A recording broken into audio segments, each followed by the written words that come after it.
राधे राधे भक्तों, आज हम सुनने जा रहे हैं एक अत्यंत पावन, चमत्कारी और फलदायी मंगलवार व्रत कथा, जिसे श्रद्धा और विश्वास के साथ सुनने मात्र से जीवन के सभी कष्ट दूर होते हैं। यह कथा भगवान हनुमान जी और मंगल ग्रह के प्रभाव से जुड़ी है।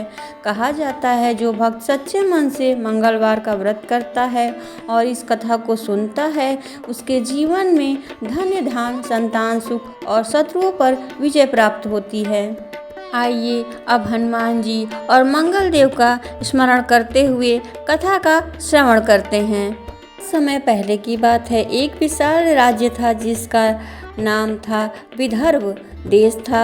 वहाँ के राजा बहुत ही न्यायप्रिय, धर्मात्मा और प्रजाहितकारी थे, परंतु उनके जीवन में एक बहुत बड़ी समस्या थी।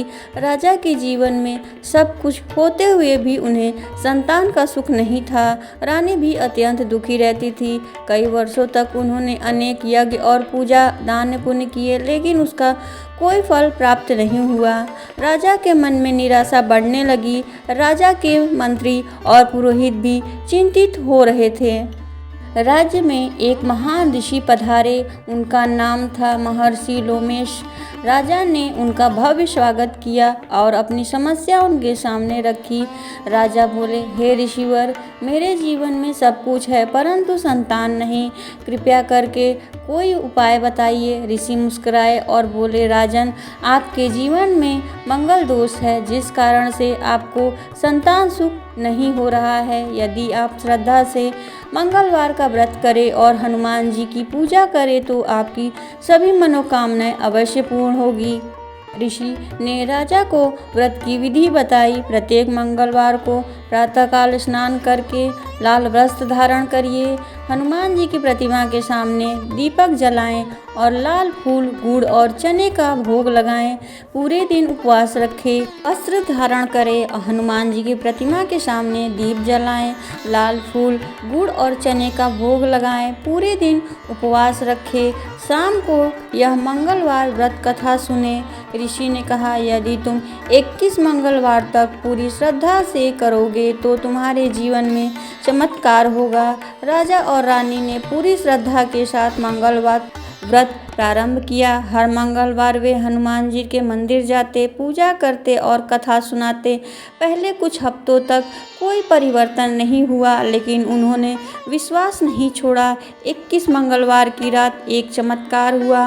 राजा को स्वप्न में भगवान हनुमान जी के दर्शन हुए और हनुमान जी ने कहा, हे राजन, तुम्हारी भक्ति से मैं प्रसन्न हूँ। तुम्हें शीघ्र ही संतान की सुख की प्राप्ति होगी। राजा की आंखें खुली तो उनका हृदय आनंद से भर गया। कुछ समय बाद रानी गर्भवती हुई। पूरे राज्य में खुशी की लहर दौड़ गई और 9वें महीने बाद रानी ने एक सुंदर पुत्र तेजस्वी को जन्म दिया। राजा ने समझ लिया यह मंगलवार व्रत और हनुमान जी की कृपा का परिणाम है। समय बीतता गया, बालक बड़ा होने लगा। उसका नाम रखा गया मंगल राजकुमार। लेकिन उसके जीवन में एक और परीक्षा थी। राज्य पर एक शक्तिशाली शत्रु राजा ने आक्रमण कर दिया। वह अत्यंत बलशाली और क्रूर था। राजा चिंतित हो गए क्योंकि उनकी सेना कमजोर थी। शत्रु राजा ने घोषणा की कि अगर विदर्भ देश ने आत्मसमर्पण नहीं किया तो पूरा राज्य नष्ट कर दिया जाएगा। राजा और प्रजा दोनों भयभीत हो गए। रानी ने कहा, हमें पुनः हनुमान जी की शरण लेनी चाहिए और मंगलवार व्रत करना चाहिए। पुनः और भक्ति में राजा और रानी, अब युवा राजकुमार ने मिलकर मंगलवार व्रत का कथा और व्रत शुरू किया। हर मंगलवार के दिन वे मंदिर जाते और सुंदरकांड का पाठ करते, यह कथा सुनते। उनकी भक्ति और गहरी हो गई। एक रात हनुमान जी ने पुनः स्वप्न में दर्शन दिए और कहा, कल युद्ध में तुम्हारी ही विजय होगी, बस मेरा नाम स्मरण करना। अगले दिन भयंकर युद्ध हुआ। राजकुमार ने हनुमान जी का नाम लेकर युद्ध प्रारंभ किया। अचानक एक चमत्कार हुआ। शत्रु सेना भ्रमित हो गई, निष्फल हो गए और विदर्भ देश की सेना की विजय की प्राप्ति हुई। राजा समझ गया कि यह केवल विजय बस हनुमान जी के व्रत करने का प्रभाव है। मंगलवार का व्रत केवल एक व्रत नहीं बल्कि जीवन के सभी कष्टों का निवारण है। यह जो व्यक्ति यह व्रत करता है उसके जीवन से कर्ज मुक्ति, रोगों से छुटकारा, विवाह बाधा दूर और शत्रु पर विजय और सुख समृद्धि की प्राप्ति होती है। हनुमान जी की जय। आइए अब दूसरे कथा का श्रवण करते हैं। के अनुसार एक बार हिरण्याक्ष के बड़े भाई ने पृथ्वी देवी का अपहरण कर लिया था। पृथ्वी देवी को उससे छुड़ाने के लिए भगवान ने वराह रूप धारण किया। भगवान ने हिरण्याक्ष का वध किया और देवी पृथ्वी को बचाया। उस समय पृथ्वी देवी भगवान से प्रसन्न हुई और उनसे विवाह करना चाहती थी। वराह अवतार के समय भगवान का प्रकाश 1000 सूर्यों के समान था, जो असहनीय था। तब भगवान ने पृथ्वी देवी की इच्छा पूर्ण करने के लिए अपने सुंदर और मूल रूप से उन्हें दर्शन दिए। तब उनका विवाह हुआ और वे 1 वर्ष तक अकेली रही। तब उनके पुत्र के रूप में मंगल देव का जन्म हुआ। शिव पुराण के अनुसार एक बार भगवान शिव कैलाश पर्वत पर ध्यान में लीन थे। तब उनके माथे से पसीने की 3 बूंद गिरी और धरती पर बूंदों में से एक सुंदर पुत्र प्रकट हुआ, जिसका रंग लालिमा लिए हुए था, जिनकी 4 भुजाएं। भगवान शिव ने बालक का पालन पोषण करने के लिए पृथ्वी देवी भूमि को सौंप दिया। बालक का नाम भौम रखा, क्योंकि उनका जन्म, पालन पोषण और परवरिश भूमि यानी धरती माता द्वारा की गई थी। जब भौम बड़े हुए तो काशी गए और भगवान शिव को प्रसन्न करने के लिए कठिन तपस्या की। भगवान शिव ने उन्हें आशीर्वाद देते हुए मंगल लोक प्रदान किया, जो शुक्रों से भी अधिक श्रेष्ठ है। इसी भौम को सौरमंडल में मंगल ग्रह के नाम से जाना जाता है। मंगल देव की 4 भुजाएं हैं और वे त्रिशूल, गदा, हथियार के रूप में धारण करते हैं। यह लाल आभूषण धारण करते हैं। मंगल देव की पूजा करने से त्वचा संबंधी रोग, ऋण और गरीबी से मुक्ति मिलती है। भगवान मंगल का रत्न मूंगा है। दिन मंगलवार है और यह दक्षिण दिशा के संरक्षक हैं। मंगलवार के व्रत के कथा के अनुसार एक समय की बात है, बूढ़ी औरत रहती थी। वह हर मंगलवार को व्रत रखती और उन्हें हर तरह की सुख समृद्धि की प्राप्ति हुई। बहू उन्हें हर मंगलवार को 4 रोटियां देती। तब वह रोटियां लेकर हनुमान जी के मंदिर जाती और वहां 2 रोटियां अर्पित करती। बाकी 2 रोटियां वह खुद खा लेती और तृप्त हो जाया करती थी। एक बार बहू ने अपने बच्चों को दादी के पीछे पीछे चलने और वह क्या करती हैं इस बात पर नज़र रखने के लिए कहा। मंगलवार का दिन आने पर बूढ़ी महिला ने 4 रोटियां हाथ में ली। वह बजरंगबली जी के मंदिर में जाने लगी। उनके पीछे पीछे उनके पोते चल रहे थे। जब पोतों ने देखा कि भगवान हनुमान जी को 2 रोटियां अर्पित की और शेष 2 रोटियां से अपना व्रत खोला, तब उन्होंने घर आकर माँ को यह बात बताई और माँ को लगा कि बूढ़ी माई 2 रोटियां बर्बाद कर रही हैं। फिर उसने अगली बार केवल 2 ही रोटी पकाने का निश्चय किया। अगले मंगलवार को बहू ने उन्हें 4 के बजाय केवल 2 ही रोटियां दी। तब बूढ़ी माई ने हनुमान जी के मंदिर में गई और हनुमान जी को 1 रोटी अर्पित करके शेष 1 रोटी से अपना व्रत खोला। उनके पोतों ने यह सब फिर देखा और घर आकर फिर से अपनी माँ को सारा हाल बताया। उन बालकों की माँ को लगा कि बूढ़ी माई तो 1 रोटी बर्बाद कर रही हैं, अगली बार मैं इनको केवल 1 ही रोटी दूंगी, ऐसा उसने फैसला किया। फिर अगला मंगलवार आने पर बहू ने बूढ़ी माई को केवल 1 ही रोटी दी। बूढ़ी माई उस रोटी को लेकर हनुमान जी के मंदिर चली गई। उन्होंने आधी रोटी भगवान हनुमान जी को अर्पित की, बाकी आधी रोटी से अपना व्रत खोला। उनके पोते ने आज भी यह देखा तो अपनी माँ को बताया। बहू ने सोचा बूढ़ी माई तो घर का पैसा बर्बाद कर रही हैं। अब उसने फैसला किया वह अगले मंगलवार को कोई रोटी नहीं देंगी। उधर वह बूढ़ी माई अगले मंगलवार बिना रोटी के ही खाली हाथ हनुमान जी के मंदिर गई। आज उसके पास उन्हें अर्पित करने के लिए कुछ नहीं था। तब बजरंगबली हनुमान एक छोटे से बालक के रूप में उनके सामने प्रकट हुए और बोले, बूढ़ी माई क्या हुआ? तब बूढ़ी माई ने उस बालक को पूरी कहानी सुनाई। बालक ने कहा, माई आप इस मंदिर में पिछले एक कुटिया क्यों नहीं बना लेती? मुझे अपना पुत्र मान लीजिए, मैं आपके भोजन का प्रबंध कर दूंगा। ऐसा परिवार रहने से क्या लाभ जो अपने बुजुर्गों की देखभाल नहीं कर पाता। बूढ़ी माई उस बालक की बात मान गई। छोटी झोपड़ी बनाकर वहीं रहने लगी। हर रोज छोटा बालक उनके लिए एक जग भर दूध, चीनी, मक्खन मिलाकर चूरमा लाता। अब बूढ़ी माई का जीवन सुखमय और शांति से भरा था। वह बूढ़ी माई अब भी प्रत्येक मंगलवार बजरंगबली की पूजा करके उन्हें भोग लगाकर ही व्रत खोला करती थी। उधर उनकी बहू दिन प्रतिदिन गरीब होती जा रही थी। गरीबी के कारण घर में बिना वजह झगड़े होने लगे, यहाँ तक कि उनके पास खाने को भी बहुत कम बचा था। एक दिन उसने अपने बच्चों से कहा, जाओ अपनी दादी के पास जाओ, देखो वह क्या कर रही हैं। बच्चे अपनी दादी के पास आए तो बूढ़ी माई ने उनका स्वागत किया। उन्होंने बच्चों को दूध और चूरमा दिया। उन्हें रोज़ आने के लिए कहा। बच्चे घर वापस आए और सारी बात अपनी माँ को बताई। माँ यह जानकर हैरान रह गई। बूढ़ी माई कमज़ोर होने के बजाय बिल्कुल स्वस्थ थी। अब बहू को अपनी गलती का एहसास हुआ और उसे पछतावा भी हुआ। तब उसने अपने पति से उन्हें वापस लाने के लिए कहा, लेकिन उसके पति ने कहा, मैं क्यों जाऊँ? हमारे कष्टों के लिए तो तुम ही जिम्मेदार हो। तुम रोज़ परिवार में झगड़े करवाती हो। तुमने ही तो उन्हें घर से छोड़ने के लिए मजबूर किया। तुमने तो थोड़े से भोजन के लिए भी ईर्ष्या करती थी। देखो उनके घर से जाते ही इस घर की सारी सुख समृद्धि मिट सी गई है। तुम्हें बड़े और नेक कार्यों में कोई आदर नहीं किया। तब बहू बोली, चलो हम सब उनके पास चलते हैं, हम उन्हें मना लेंगे और वापस आ जाएंगे। तब उसका पति मान गया।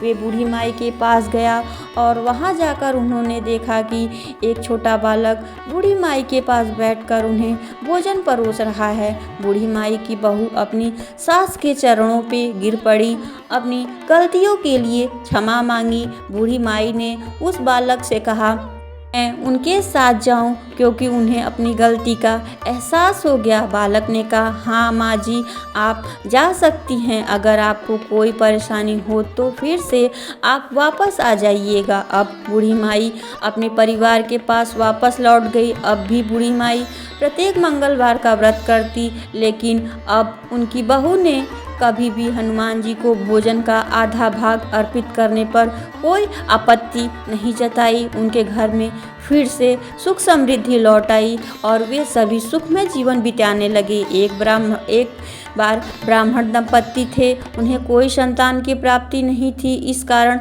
वे दुखी रहा करते थे। ब्राह्मण पुत्र की कामना में हनुमान जी का पूजन करने के लिए एक बार वन को चले गए और वहाँ भक्ति भाव से वे हनुमान जी की पूजा करने लगे। घर पर उनकी पत्नी भी पुत्र प्राप्ति के लिए प्रत्येक मंगलवार का व्रत करती। व्रत के अंत में भोजन बनाकर हनुमान जी को भोग लगाने के बाद ही भोजन करती थी। एक बार किसी कारण से ब्राह्मणी भोजन बनाकर हनुमान जी को नहीं लगा पाई तो उसने प्रण किया कि अगले मंगलवार को हनुमान जी को भोग लगाने के बाद ही वह भोजन करेगी। इस तरह 6 दिन बीत गए। इस कारण मंगलवार के दिन वह मूर्छित हो गई। हनुमान जी उस ब्राह्मण की भक्ति और लगन और निष्ठा को देखकर प्रसन्न हुए। उन्होंने प्रकट होकर दर्शन दिए और कहा, मैं तुमसे बहुत प्रसन्न हूँ, तुम्हें एक सुंदर बालक देता हूँ जो तुम्हारी सेवा करेगा। तब हनुमान जी ने ब्राह्मणी को बाल रूप में दर्शन दिए और अंतर ध्यान हो गए। सुंदर बालक को पाकर ब्राह्मणी प्रसन्न हुई और उन्हें बड़े होने प्रेम से बालक का नाम मंगल रखा। कुछ समय बाद जब ब्राह्मण वंश से वापस आया तो बालक को देखकर पत्नी से पूछा, यह बालक कौन है? पत्नी बोली, मंगलवार व्रत के प्रसन्न होकर हनुमान जी ने दर्शन देकर मुझे यह बालक दिया है। लेकिन ब्राह्मण देवता को अपनी पत्नी पर विश्वास नहीं हुआ तो उसने सोचा कि उसकी पत्नी झूठ बोल रही है और अपना पाप छुपाना चाहती है। एक दिन ब्राह्मण कुएं पर पानी भरने जा रहा था। ब्राह्मणी ने मंगल को भी साथ ले जाने को कहा। ब्राह्मण देवता मंगल को भी साथ ले गए। ब्राह्मण को नाजायज समझते हुए उसे पानी में के कुएं में ढकेल दिया और पानी लेकर आ गया। घर आने पर ब्राह्मणी ने पूछा, मंगल कहाँ है? ब्राह्मण देवता कुछ देर चुप रहे। पहले ही मंगल मुस्कुराता हुआ घर वापस आ गया। यह देखकर अब ब्राह्मण को आश्चर्य हुआ। सोचने लगा, इस बालक को तो मैंने कुएं में ढकेल दिया। रात को सपने में ब्राह्मण देव के हनुमान जी ने कहा, यह बालक मैंने दिया है, तुम्हारी पत्नी पर शक करना उचित नहीं है, वह पतिव्रता स्त्री है। ब्राह्मण ने यह सच जानकर बड़े प्रसन्न हुए और शर्मिंदा भी हुए। तो ब्राह्मण दंपत्ति ने हर मंगलवार को निष्ठा के साथ भक्ति के साथ व्रत करा और आनंद पूर्वक अपना जीवन व्यतीत करने लगा। इस प्रकार जो भी मंगलवार का व्रत करता है और मंगलवार के दिन कथा सुनता है और दूसरों को सुख सुनाता है तो हनुमान जी की कृपा से उसे सभी प्रकार के सुख प्राप्त होते हैं। श्री ऋणमोचक मंगल पाठ स्तोत्र और मंगल देव को समर्पित इस स्तोत्र के पाठ से कर्ज मुक्ति मिलती है, आर्थिक समस्याएं दूर होती हैं। स्तोत्र से मंगल देव जी के सभी 21 नामों का वर्णन मिलता है। मंगल देव का संबंध हनुमान जी से है और हनुमान जी सभी प्रकार की समस्याओं से छुटकारा दिलाने वाले देवता माने जाते हैं। ऋणमोचक मंगल स्तोत्र का पाठ करने से जो भी मनुष्य करता है उस पर मंगल देव प्रसन्न होते हैं, धन्य धान प्रदान करते हैं। वह मनुष्य कुबेर भगवान की तरह धन संपत्ति का स्वामी बन जाता है। वह मनुष्य हमेशा युवा रहता है, उसे कर्ज से मुक्ति मिलती है। अगर कोई मनुष्य अपने जीवन काल में अपनी आवश्यकताओं और अपनी कामनाओं की पूर्ति के लिए किसी दूसरे मनुष्य से कर्ज लिया हो या किसी कारणवश कर्ज चुकाने में असमर्थ हो तो उससे ऋणमोचक मंगल पाठ स्तोत्र करना चाहिए। व्यास जी ने कहा कि नैमिषारण्य तीर्थ में 88 मुनियों एकत्रित होकर पुराणों के ज्ञाता श्री सूत जी महाराज से पूछने लगे, हे मुनि, आप हमें अनेक पुराणों की कथा सुनाई, आप कृपा करके हमें ऐसा व्रत और कथा के बारे में बताइए जिसके करने से संतान की प्राप्ति हो और मनुष्य का रोग, शोक, अग्नि, सर्व दुख आदि भय का दूर हो, क्योंकि कलयुग में वो सभी जीवों की आयु बहुत कम है, फिर भी इस पर उन्हें रोग, चिंता, कष्ट लगे रहते हैं। तो ऐसे में वे अपना ध्यान श्री हरि के चरणों में भला कैसे लगाएं? तब श्री सूत जी महाराज बोले, हे मुनियों, आपने लोक कल्याण के लिए बहुत ही उत्तम बात पूछी है। एक बार धर्मराज युधिष्ठिर ने भगवान श्री कृष्ण से लोक कल्याण के लिए यही प्रश्न किया था। भगवान श्री कृष्ण और युधिष्ठिर के बीच जो वार्तालाप हुआ था वो संवाद हुआ था, वह तुम्हारे सामने रखता हूँ, ध्यान से सुनो। एक समय पांडवों की सभा में श्री कृष्ण जी बैठे हुए थे। तब युधिष्ठिर महाराज ने भगवान श्री कृष्ण से प्रश्न किया, हे गोविंद, हे माधव, आप मुझे अनेकों कथा सुनाई, आज आप कृपा करके ऐसा व्रत सुनाइए जिसके करने से मनुष्य को रोग, चिंता का भय दूर हो, उसके पुत्र की प्राप्ति हो। हे प्रभु, पुत्र के जीवन के बिना पूरा जीवन बेकार है। के बिना मनुष्य नरकगामी होता है। पुत्र के बिना मनुष्य पितृ ऋण से कभी मुक्त नहीं हो पाता है, ना ही पुण्यकर्म नामक नरक से उद्धार हो सकता है। इसलिए पुत्रदायक व्रत बतलाइए। तब भगवान श्री कृष्ण इस प्रकार बोले, हे राजन, मैं एक प्राचीन इतिहास सुनाता हूँ, आप उसे ध्यानपूर्वक सुनो। कुंडलपुर नामक एक नगर था, में नंदा नाम का एक ब्राह्मण रहता था। भगवान की कृपा से उसके पास सब कुछ था, फिर भी वो बहुत दुखी रहता था, जिसके कारण यह था कि उसके पास कोई संतान नहीं थी। यह था कि ब्राह्मण की पत्नी सुनंदा की कोई संतान नहीं थी। सुनंदा पतिव्रता स्त्री थी, भक्तिपूर्ण श्री हनुमान जी की आराधना किया करती थी। मंगलवार के दिन व्रत करके अंत में भगवान हनुमान जी को भोग लगाने के बाद स्वयं भोजन करती थी। एक बार मंगलवार के दिन ब्राह्मणी घर के काम के अधिकता के कारण हनुमान जी को भोग लगा न सकी। इस बात पर उसे बहुत दुख हुआ। उसने न कुछ खाया और ही मन प्रतिज्ञा की कि अगले मंगलवार को हनुमान जी को भोग लगा करके तभी अन्न ग्रहण करूंगी। ब्राह्मणी सुनंदा प्रतिदिन भोजन कर बनाती और श्रद्धापूर्वक पति को खिलाती, किंतु खुद भोजन नहीं करती, मन ही मन श्री हनुमान जी की आराधना करती। इसी प्रकार 6 दिन गुजर गए। ब्राह्मणी सुनंदा निश्चय के अनुसार भूखी प्यासी निराहार होकर रहने लगी। अगले मंगलवार को ब्राह्मणी सुनंदा प्रातःकाल होकर मूर्छित हो गई। ब्राह्मणी सुनंदा की इस असीम भक्ति के प्रभाव से बजरंगबली प्रसन्न हुए और प्रकट होकर बोले, सुनंदा, मैं तेरी भक्ति से बहुत प्रसन्न हूँ, उठकर कोई वर मांग कर।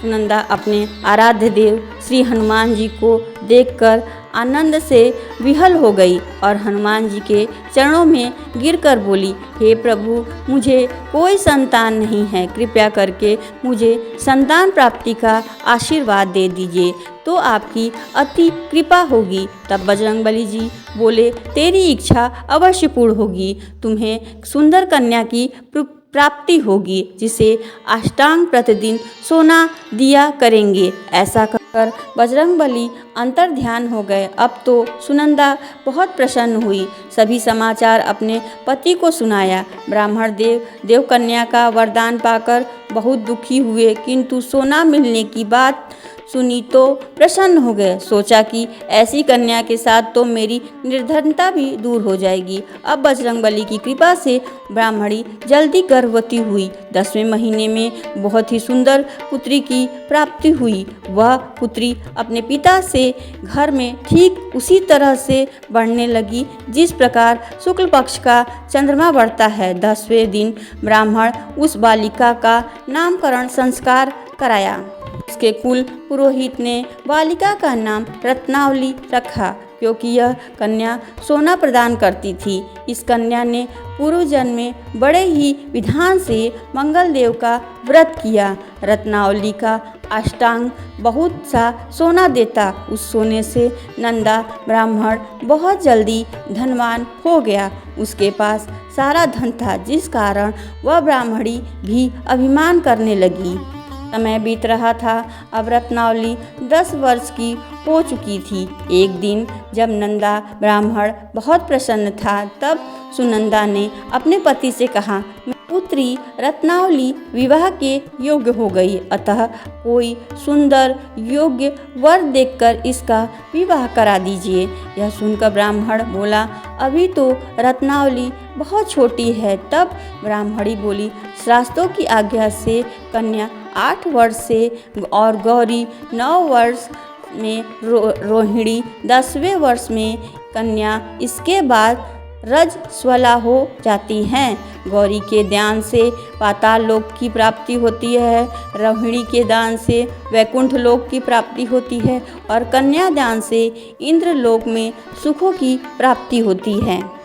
हे पतिदेव, रजस्वला का दान किया तो घोर नरक की प्राप्ति हो गई। इस पर ब्राह्मण बोला, अभी तो रत्नावली मात्र 10 वर्ष की है और मैंने तो 16 कन्याओं का विवाह कराया है। अभी जल्दी क्या है? तब ब्राह्मणी सुनंदा कहने लगी, आप बहुत अधिक लोभ हो गया है। शास्त्रों में कहा गया है कि माता पिता और बड़ा भाई रसवाला कन्या को देते हैं तो उन्हें अवश्य ही नरकगामी होते हैं। तब ब्राह्मण बोला, अच्छी बात है, कल मैं अवश्य ही योग्य वर के तलाश में दूत भेजूंगा। दूसरे दिन ब्राह्मण अपने दूत को बुलाया, आज्ञा दी, जैसी सुंदर मेरी कन्या है वैसा ही सुंदर वर के लिए तलाश करो। अब वह दूत अपने स्वामी की आज्ञा पाकर निकल पड़ा। पपई नगर में उसने एक सुंदर लड़के को देखा। यह बालक एक ब्राह्मण परिवार का गुणवान पुत्र था। उसका नाम सोमेश्वर था। दूत ने इस सुंदर गुणवान ब्राह्मण के पुत्र के बारे में अपने स्वामी का पूरे परिचय दिया। ब्राह्मण नंदा को भी सोमेश्वर अच्छा लगा। फिर शुभ मुहूर्त में विधि पूर्वक कन्यादान करके ब्राह्मण और ब्राह्मणी संतुष्ट हुए, परंतु ब्राह्मण के मन में तो लोभ समाया था। उसने कन्यादान तो कर दिया, लेकिन वह बहुत ज़्यादा बेचैन रहने लगा। उसने सोचा, रत्नावली तो चली जाएगी, मुझे इससे जो सोना मिलता है वो अब नहीं मिलेगा। जो धन था कुछ तो इसके विवाह में खर्च हो गए और जो बचा हुआ है वह कुछ दिनों के बाद समाप्त हो जाएगा।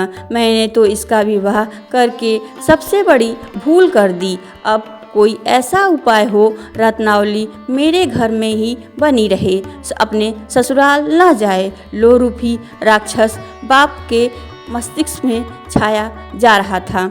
रात भर वह अपने बिस्तर पर बेचैनी से करवटी बदलती बेचैन रहा। उसने एक बड़ा ही क्रूर निर्णय लिया। उसने विचार किया, जब रत्नावली को लेकर उसका पति सोमेश्वर अपने घर जाएगा तो वह रास्ते में छुपकर सोमेश्वर का वध कर डालेगा और अपनी लड़की को अपने घर ले आएगा।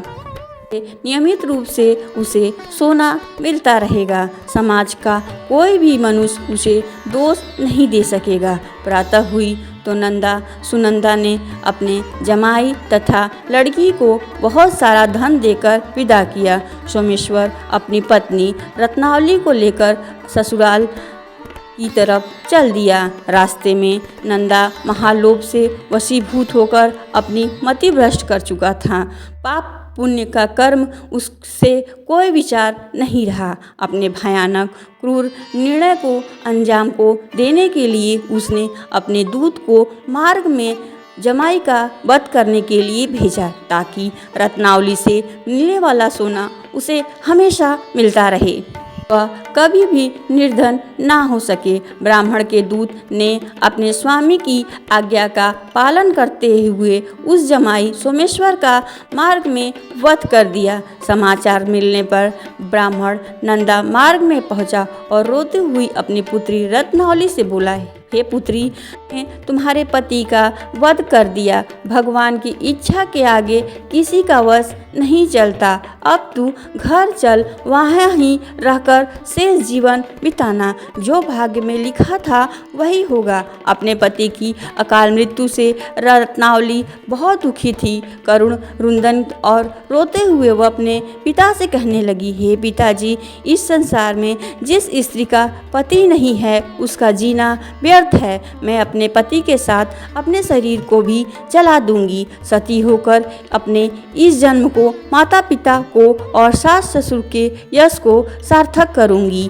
ब्राह्मण नंदा अपनी पुत्री रत्नावली के वचनों को सुनकर बहुत दुखी हुआ। सोचने लगा, मैंने तो व्यर्थ जमाई का पाप अपने सिर ले लिया। रत्नावली उसके पीछे अपने प्राण त्याग देने को तैयार है। मेरे तो दोनों से मरण हो गया। अब तो न धन मिलेगा, जमाई के पाप के फलस्वरूप यम यातनाएं भी भुगतने पड़ेगी। यह सोचकर बहुत खिन्न हो गया। सोमेश्वर की चिंता बनी रही। रत्नावली सती होने की इच्छा से अपने पति का सिर अपनी गोद में लेकर चिता पर बैठ गई। जैसे ही सोमेश्वर की चिता को अग्नि लगाई गई, वैसे ही प्रसन्न होकर मंगलदेव वहां प्रकट हुए और बोले, हे रत्नावली, तेरे पति की भक्ति से प्रसन्न हूँ, तुम वर मांग। रत्नावली ने अपने पति का जीवन दान मांगा। मंगलदेव बोले, रत्नावली तेरा पति अजर और अमर है, यह महाविद्वान भी होगा। इसके अलावा जो तेरी इच्छा है वह मांग। तब रत्नावली बोली, ग्रहों के स्वामी, यदि आप मुझसे प्रसन्न हैं तो मुझे वर दीजिए कि जो मनुष्य मंगलवार के दिन प्रातः लाल पुष्प लाल चंदन से पूजा करके आपका स्मरण करे, कोई रोग व्याधि ना हो, स्वजनों का कभी भी योग ना हो, सर्प अग्नि शत्रुओं का कोई भी भय ना हो। जो स्त्री मंगलवार का व्रत करे वह सभी विधवा ना हो। तब मंगलदेव ने तथास्तु कहकर वहीं अंतर ध्यान हो गए। मंगलदेव की कृपा से जीवित हो उठा। अब रत्नावली अपने पति को पुनः प्राप्त करके प्रसन्न हुई और मंगलदेव का व्रत वह प्रत्येक मंगलवार को व्रतराज और मंगलदेव की कृपा कर इस लोक के सुख ऐश्वर्य को भोगते हुए अपने पिता के साथ स्वर्ग लोक की प्राप्ति हुई। इस प्रकार मंगलवार व्रत की पावन कथा यहीं समाप्त होती है। जो भक्त मन से इस कथा को सुनते हैं और इसका पालन करते हैं, उन पर श्री राम और बजरंगबली की विशेष कृपा होती है। कथा यही समाप्त होती है। अगर हमारे द्वारा सुनाई गई कथा आपको पसंद आती है तो लाइक सब्सक्राइब अवश्य करिएगा। बजरंगबली की जय।